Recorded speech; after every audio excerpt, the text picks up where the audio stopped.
Ano ba ang kailangan para kumita ang isang content? Hindi lahat ng maraming views kumikita. At hindi lahat ng maliliit ang views, walang pera.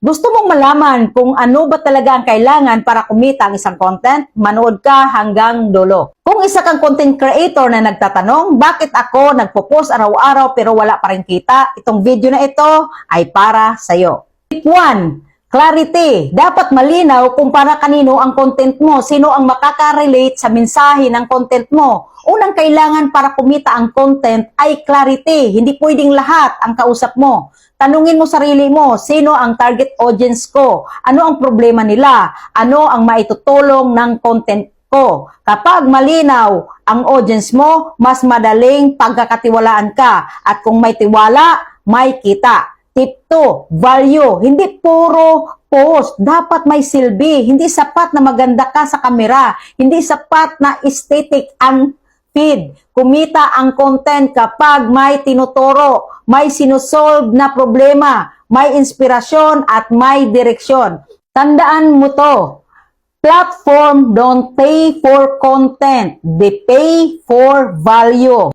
Tip 3, consistency. Kahit walang kita, tuloy pa rin. Aminin natin, ang hirap mag-post kapag wala pang kinikita. Pero tandaan, hindi ka babayaran ng platform sa unang post. Alam nyo ba, nakailang topic ako bago ako nag-decide na ito na ang maging topic ko.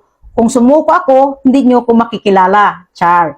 Pero serious talk, hindi ka papansinin agad ng audience. Ang consistency mo ngayon, ang sahod mo sa hinaharap. Hindi instant ang content. Iniipon yan.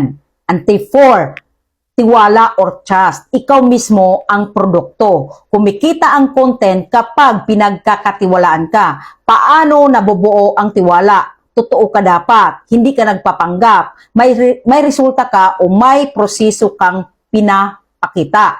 Hindi kailangan perfect. Kailangan lang talagang totoo. Tip 5, system and monetization. Ito ang hindi sinasabi ng marami. Kahit gaano kaganda ang content mo, kung wala kang sistema, wala kang kita.